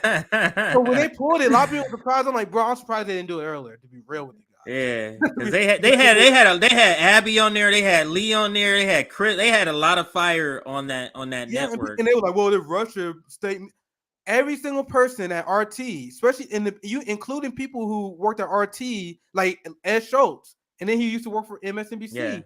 Every single person who had both experiences said RT gave them way more journalistic freedom. Abby Martin talked about the journalistic freedom they used to give her all the time. Lee Camp was on our show talking about it all the time, and that's believable because if you was on MSNBC, Imagine this: you on MSNBC, and all of a sudden, like, I've actually been reading a lot of Marxist theory, and I think actually electoral politics is not gonna actually induce change. I think we should have a general strike. Actually, like, imagine there was like an election panel and someone said that. You know how quick they'll be fucking fired. You know how quick if that was a panelist, they never getting a call back. So tell me which outlet is more free, RT or our press? Not even close. It's not close at Not even all. close. And I follow like their work, everything not we close. believe, Nick, everything we believe is like, it is such a scam. Like everything, police are good. The American military spreads freedom. Like everything, like we can't afford Medicare for all. Like $15 minimum wage. All these businesses are gonna go out of business. Like everything they just tell us, we just go okay and just keep. You know what I mean? Like just keep moving forward. But that's it. I know I'm zooming through these stories. I just want to make sure I get them in because I do have a radio appearance. Yeah, we can wrap up after this story. We can wrap up after this. With the Comrade Misty. But because I had it in the title, I want to make sure I cover this. Maybe I'll come back to that interview with Brianna Joy Gray and Abby later because there's a lot of fire in that entire interview. But let's listen to what this story is. Eric Adams is unleashing the police on the poor, and Jimmy Dore covers it. So let's listen. Where is that video? Right here. Let's listen. The police. Oh wait. The new measures will initially be utilized in neighborhoods experiencing high rates of gun violence in Brooklyn and the Bronx. So the new measures are going to go. Let me rewind it because there's a part, and then we're going to skip to that part. There's a part. Let him explain what's happening first, and then we'll get to that part. Window. Yeah. If a car has a. So you know how in New York they did that broken window theory policing thing? That's where you enforce the most minor of crimes. And like if a broken window is broken, you have to fix that window immediately or ticket the person with the broken window. Yeah. If a car has a flat tire, you ticket that tire, you tow it. You get that. You can't have any. So that's the idea, and that was what was. Have you ever heard of this, Nick? Broken window policy? Yeah, I wrote it I'm glad Jim's doing it, man. So straight up, because I wrote an op-ed that went in great detail, destroying all the propaganda. And one thing that abolitionists, we gotta continue to let people know what broken windows policing is. There's so many people that don't even know that this is the dominant ideology of policing. And once people learn what broken windows policing is, as Jimmy explains here, and every person I explained it to what broken windows policing is, they were like, "What?" Yes. Like, it's one of the reactions. People don't realize it. You don't realize immediately become disgusted, and that's why I'm glad that Jimmy led the video this way too, because that's one of the things I immediately talk about in the article. Because I'm like, how can you say that we have a fair policing system when they purposely aiming for a community and purposely trying to over-police them, and that's the stated goal? Like, they are not even hiding about their strategy. But we can continue with the video because Jimmy. And Nick, guess what? I'm not saying it wasn't called this, and it was something similar, but the slave overseers had the same sort of ideology. They would go out and mess with slaves who didn't have no problem, just to stir up shit. So I see it as a similar sort of tactic. But let's get back to this. Was credited for a little while anyway with bringing crime down in New York City. Now we've come to know that doesn't actually work, and that there were crime that New York was going down like the rest of the country was going down their crime, and the necessary. And then they were also doing stop and frisk in New York City, which is 100% illegal. But the guy that came up with the broken windows theory was like, that is not what I was getting at with that theory. That's exactly right. You're right. Yeah. So there is a thing to making it nicer, but they're not going to do that. They'll police you. They're not going to make it nicer. Right. That's right. The guy who invented this thing said that the people in New York City, the cops distorted it and they implemented it incorrectly, of course. So here's this new story. So the new mayor, who is an African-American, I'm pretty sure, here he is going. Yeah, he is a coon. He's specifically put there, Nick. I know you know. I think you believe this too. He's specifically put there to do all the things they wanted to do that they can't do with a white mayor. That's why I believe he was specifically put there for the police state. This is why for the police state. Absolutely. Going backwards. As Adams toughens on crime, some fear a return to the 90s area of policing. In Mayor Eric Adams' first 3 months in office, New York City has been marred by shootings and hate crimes, a fatal subway shoving in Times Square, and other high-profile killings. Now, the mayor is testing just how much a liberal city is willing to empower its police. If it's one thing, the New York police. So that's when he goes off on a tangent. So I'll now fast forward back to where we were, so you understand what he's talking about when he gets to this part of the story here. New measures will initially be utilized in neighborhoods experiencing high rates of gun violence in Brooklyn and the Bronx. So the new measure, they're going to go after the poor people. Mm-hmm. They immediately go after black and brown poor people. That's exactly what they did with Stop and Frisk.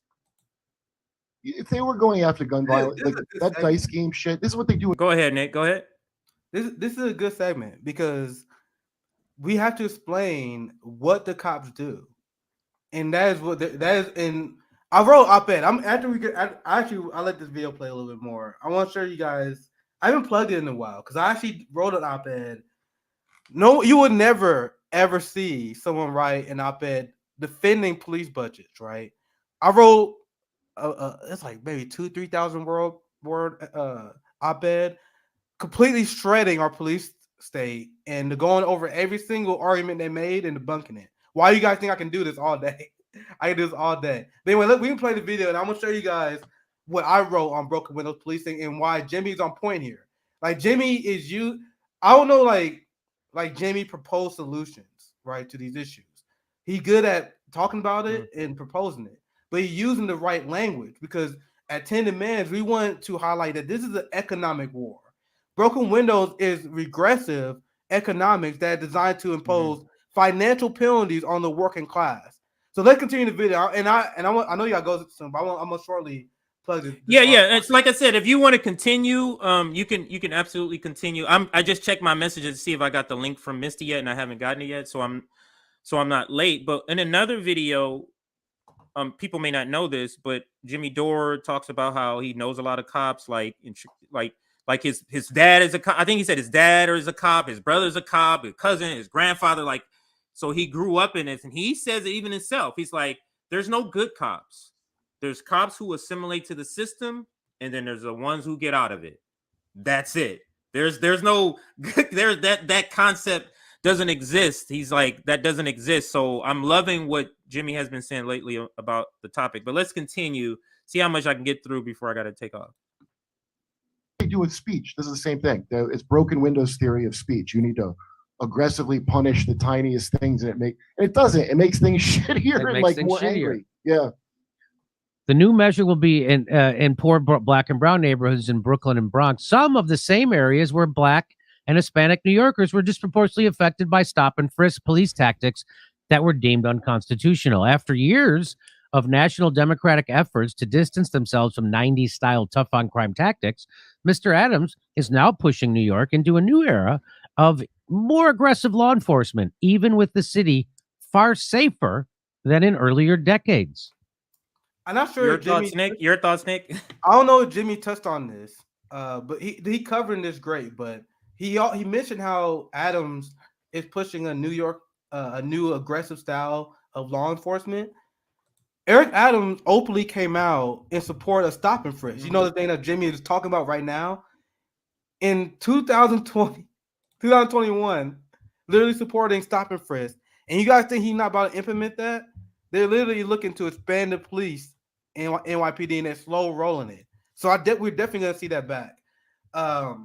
If you don't mind, I want to share this part. Go ahead. I kind of want to get your reaction too, because I actually may do a live stream just breaking this article down, because I haven't done it since I wrote this last year. This is like my second op-ed I ever wrote. Let me say this. Let me say this part right here, because this is why I'm talking about broken windows policing. So this is my article. I'm gonna highlight this so I don't lose my spot. But this is the article. I might do a whole stream while I break this down, because I literally all my abolitionist thoughts I put in this one fucking article, and I debunk everything. I may do a whole stream while I just cover this in general. I literally talk about what the cops do. I talk about the history of policing. I talk about what our Black revolutionary leader says. I talk about how they enforce racial hierarchies. Like this is, I don't plug my op-eds enough. And another reason why I'm doing it because I'm actually gonna start writing some more. I got like 4 article ideas. Like I need to start doing it though. It's a lot of work because as you see, I take my time and I try to find a lot of sources in here. I talk about the history of policing, the new Jim Crow. I literally, like you see, I cover all this stuff with facts, but this is what I talk about broken windows policing for a bit, right? And I talk about how Eric Garner and Ike Gurley, they were 2 victims of broken window policing. Eric Garner, he sued the cops before because he kept being harassed over low-level grievances, right? And this is a Marxist conversation that must be had because broken window policing is them de facto imposing regressive fines and fees on the working class. I told you guys, we need to frame everything in terms of the class war. The expansion of the police state is the class war. And I think I explained it here. So this is the paragraph I explained it. Liberals and conservatives claim the police protect and serve their communities, but we already established they do not prevent crime. What they actually do is consistently impose regressive taxes on the poor and working class people in form of fine, fees, and civil asset forfeiture. So who is more likely to get civil asset forfeiture? The people who are targeted by broken windows policing. So I explained, I said, this is a for-profit policing. This for-profit policing is a capitalist scheme that operates to transfer wealth from minority communities back to the wealthy white ruling class. And that's why you continue to see giant disparities of Black and white wealth because of this. So I'm gonna do a whole stream to break this down because now with the police state escalating, I'm gonna plug the article because I put a lot of research into that. So maybe hey Nick, I'm gonna have to take off. Yeah, like I said, let's wrap. You sure? Are you sure? Okay. Yeah. I got a few things. So when are people gonna see you again? Are they seeing you later tonight, tomorrow, Saturday? Let me post. I saw some people look. Here's a link to the article. I'll probably do a stream tomorrow because I'm thinking. I guess I'll announce now. I want to do like the 8 p.m.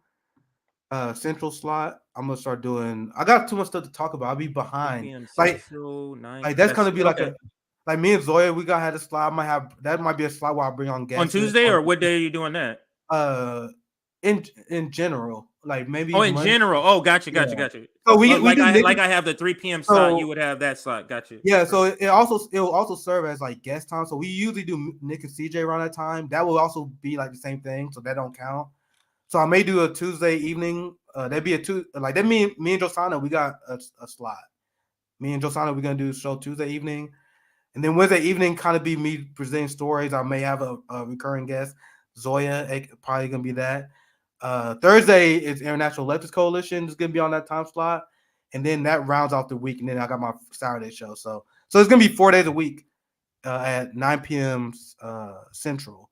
That's what I've been working on. So that's gonna be that's what I'm planning on. And maybe my next stream, I really do want to break down this article because everything that I bring up in this article is relevant now. So that's probably what we got coming up next. Me and Zoya, we got some guests coming on too. There's a lot I think they're about to put me into the.